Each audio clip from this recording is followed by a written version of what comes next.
மதுரை சிந்தாமணியில் உள்ள நட்சத்திர விடுதியில் மத்திய அமைச்சர் அமித்ஷா தலைமையில் பாஜக உயர்மட்ட மையக்குழு ஆலோசனைக் கூட்டம் நடைபெற்று வருகிறது. இதுகுறித்த கூடுதல் தகவல்களை நமது செய்தியாளர் சரவணன் வழங்க கேட்கலாம். சரவணன், சொல்லுங்க. இப்ப மத்திய உள்துறை அமைச்சர் அமித்ஷா தலைமையில் பாஜக உயர்மட்ட மையக்குழு ஆலோசனைக் கூட்டம் நடைபெற்று வருகிறது. இது குறித்த விரிவான தகவலை பதிவு செய்யுங்க. வணக்கம் பராசக்தி. மதுரை மாவட்டம் ஒத்தக்கடை பகுதியில் இன்று மாலை 4 மணி அளவில் தமிழக பாஜக மாநில, மாவட்ட மற்றும் மண்டல அளவிலான முக்கிய நிர்வாகிகள் கலந்து கொள்ளக்கூடிய ஒரு உயர்மட்ட ஆலோசனை கூட்டமானது இன்று மாலை 4 மணிக்கு நடக்கிறது.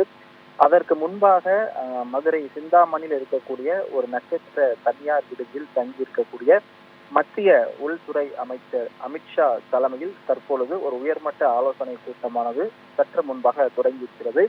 இந்த கூட்டத்தில் தமிழக பாஜகவின் மாநில தலைவர் நயினார் நாகேந்திரன், முன்னாள் பாஜக மாநில தலைவர் அண்ணாமலை உட்பட பாஜகவின் மூத்த நிர்வாகிகள் பலர் கலந்து கொண்டிருக்கிறார்கள். குறிப்பாக தமிழிசை சவுந்தரராஜன், H. ராஜா, எல். முருகன் மற்றும் வானதி சீனிவாசன் உட்பட தமிழக பாஜகவை சேர்ந்த முக்கிய மூத்த நிர்வாகிகள் பலர் கலந்து கொண்டிருக்கிறாங்க. தமிழக அரசியலில் தவிர்க்க முடியாத மற்றும் முக்கியமான ஒரு கூட்டமாக இது பார்க்கப்படுகிறது. வரக்கூடிய 2026ஆம் ஆண்டிற்கான சட்டமன்ற தேர்தலை தமிழகத்தில் தமிழக பாஜகவினர் எவ்வாறு கடைபிடிக்க வேண்டும், எவ்வாறு மேற்கொள்ள வேண்டும் உட்பட பல முக்கியமான அரசியல் ஆலோசனைகள் இந்த கூட்டத்தில் பாஜக நிர்வாகிகளுக்கு வழங்கப்பட இருப்பதாக ஒரு தகவலானது வெளியாகி இருக்கிறது. அது மட்டுமில்லாமல் வரக்கூடிய 2026ஆம் ஆண்டிற்கான சட்டமன்ற தேர்தலில் கூட்டணி கட்சிகளுடன் எப்படி தோழமையுடன் நடந்து கொள்ள வேண்டும், அரசியல் பிரச்சாரங்களில் எவ்வாறு ஈடுபட வேண்டும், பொதுமக்களிடம் தமிழக பாஜகவினர் மேற்கொண்ட மற்றும் மேற்கொள்ள இருக்கிற முக்கியமான சாதனைகளை குறித்து எடுத்து கூற வேண்டும் உட்பட பல ஆலோசனைகளை மத்திய உள்துறை அமைச்சர் அமித்ஷா தமிழக பாஜக நிர்வாகிகளுக்கு வழங்க இருக்கிறார். அது மட்டுமல்லாமல் அந்த கூட்டத்தில் சிறப்புரை ஆற்ற இருக்கிறார் தமிழக பாஜக மாநில தலைவர் நயினார் நாகேந்திரன் மற்றும் முன்னாள் மாநில தலைவர் அண்ணாமலை. இருவரின் அந்த கூட்டத்தில் இருவரின் சிறப்புரைகளும் இருப்பதாகவே கூறப்படுகிறது. அமித்ஷா கிட்டத்தட்ட ஒரு 20 நிமிடங்களுக்கு மேலாக உரையாற்ற இருப்பதாகவும் கூறப்படுகிறது. இந்த கூட்டத்தில் முக்கியமான சில முடிவுகள் எடுக்கப்பட இருப்பதாகவும் அரசியல் வட்டாரங்கள் தெரிவிக்கின்றன. தமிழக அரசியலில் மிக முக்கியமாக அனைத்து கட்சியினராலும் பார்க்கப்படக்கூடிய மற்றும் பேசப்படக்கூடிய ஒரு முக்கியமான கூட்டமாக இது இருக்கும் என்றே கூறப்படுகிறது.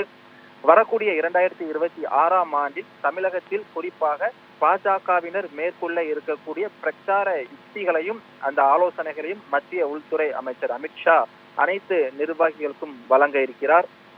அது மட்டுமில்லாமல் தமிழக பாஜக மாநில தலைவர் நயினார் நாகேந்திரனுக்கு வேண்டிய ஆலோசனைகளையும் அவர் எடுத்து கூறுவார் என்றே கூறப்படுகிறது. வரக்கூடிய தேர்தலில் தமிழக பாஜகவினர் கடைபிடிக்க வேண்டிய முக்கிய ஆலோசனைகள் மற்றும் வழிமுறைகள் குறித்து இந்த கூட்டத்தில் கலந்தாலோசிக்கப்பட்டு முக்கிய முடிவுகள் எடுக்கப்படும் என்றே தெரிகிறது. கிட்டத்தட்ட சுமார் 1 மணி நேரத்திற்கும் மேலாக இந்த கூட்டம் நடைபெறும் என்று எதிர்பார்க்கப்படுகிறது. தமிழக பாஜகவினர் சார்பில் 18 முக்கிய நிர்வாகிகள் இதில் கலந்து கொண்டிருப்பதாகவும் கூறப்படுகிறது.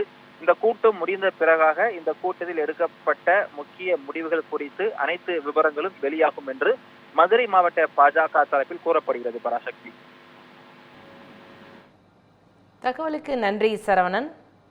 மதுரைக்கு விஜயம் செய்யும் பாண்டியனை, தமிழகத்தை மீட்கப் போகும் சாணக்கியனை, மாண்புமிகு உள்துறை அமைச்சர் அமித்ஷாவை வருக வருக என்று வரவேற்கிறோம்.